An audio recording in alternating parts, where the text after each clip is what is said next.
I guess to start, Troy, what was it like wrestling in Gallagher for the first time? I mean, it was electric. It was the crowd was pretty wild, especially for it being the first duel of the year.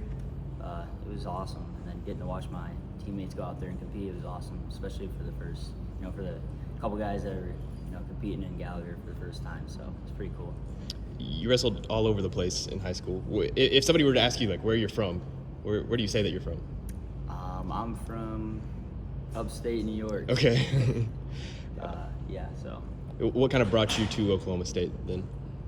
I think just coming back home and being around my family and surrounding myself around my friends that I became friends with. I was on the same team with Jordan Williams at Collinsville. And just having the connections here with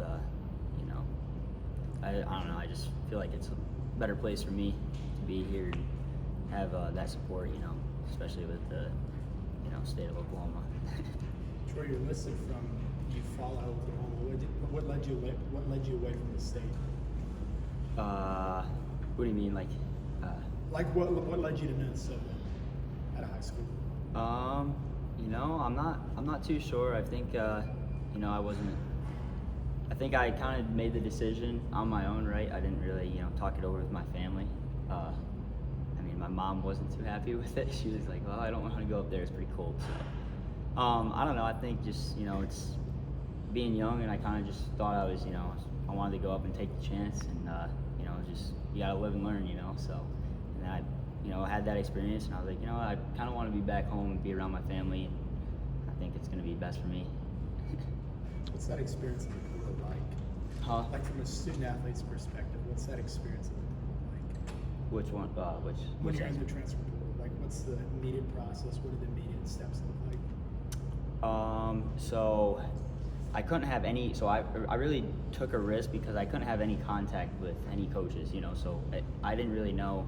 I was taking a really big risk because of what I had in at Minnesota, and I didn't really know what was to come. Once I entered the portal, because obviously I was thinking that I would have options, but I was leaving a big piece behind at Minnesota, and it was just. I got out to a bunch of coaches reached out to me once I was in the portal, and they were allowed to contact me. But it wasn't too long when I was in there. I talked it over. I went back home and had a talk with my family, before I even entered the portal. I kind of just talked it over with them and kind of was bouncing ideas off of them, what they were thinking.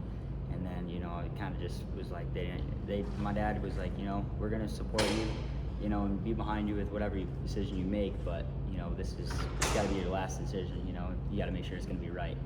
And it's still kind of a risk, taking that, even though you don't know you don't know you can't can't predict the future, So.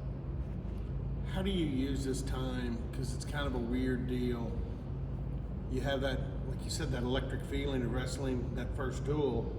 And now you've got to pause before you go to a tournament, and it's a while till the next duel. Well, we have a open tournament this upcoming weekend, so I'll be able to get out there and keep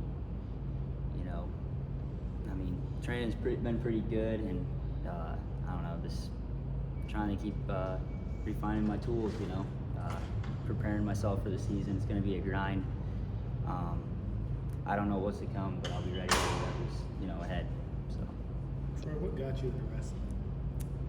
I don't know. I think I was a pretty wild kid when I was younger, and my grandpa just called my dad and was like, "Hey, I'm gonna take him down to practice." And I had a lot of energy, and I was really young at the time. I was only 4 when I started, but I was wrestling with guys that were 7 or 8 years old, and I was beating up on them. And I think we were like, "Well, you might be pretty good at it." So.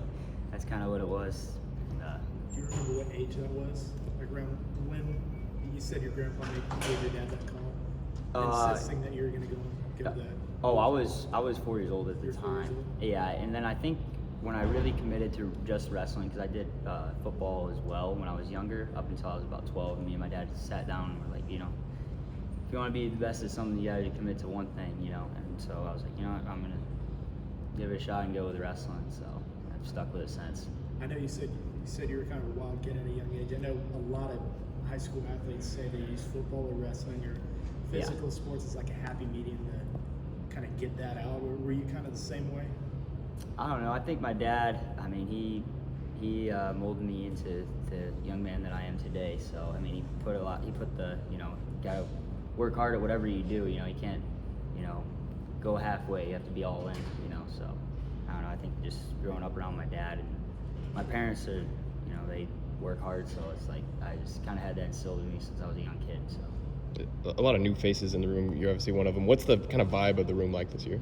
Oh, I think, I mean, we've talked about it a bunch. I think this team is probably one of the closest wrestling teams, you know, in the country, and closest Oklahoma State team, you know. So we bond all the time. We talk to each other. You know, if somebody's, you know, struggling with little things, we, you know, we help each other out in whatever way we can. I think, you know, it's hard to have a good team when, you know, there's just, you know, everyone's not together, you know. I think being together and supporting each other, you know, even through rough patches and stuff like that, and it's okay to be, you know, down and let your teammates know, and they're going to be there to help you through it. So I think this team's going to be good.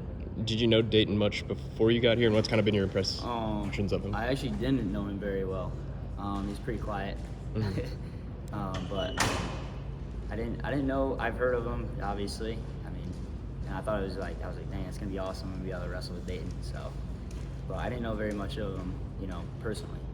So. What do you think is a part of your game that's kind of taken steps forward since you've been here? I think just, you know, I think the belief in myself and the coaches that, you know, they make me, you know, go out there, and I feel like when I wrestle, I'm like, yeah. Sometimes I'm like, I don't know. But the coaches, I think, just kind of like instilling it in me throughout practice and just telling me, you know, you just got to go out and be yourself. Is, you know, and when they tell me that, you know, I feel like I can beat anyone in the country. So. What's Dayton's demeanor like in the wrestling room? He's quiet, but he's very knowledgeable, and he's awesome to be around. I mean, he doesn't talk very much, but when he does, you know, he's a pretty awesome guy. You have an instance? I don't know. When we work out together, we're always bouncing ideas off each other, and it feels like it just kind of, you know, it just creates a good vibe in the room when everybody's bouncing ideas off each other. But he's a pretty big leader, not vocally, but by the way that he works in the room. How different is he on the mat? What do you mean? In a duel. Sure. In a duel? Yeah. Not very much. I don't think he changes very much. I mean, I think his competitiveness when he steps out on the mat is just, he takes it up another notch. I mean, in the room he's pretty, you know, he's there too, but when he goes out on the mat, it's a whole different, you know,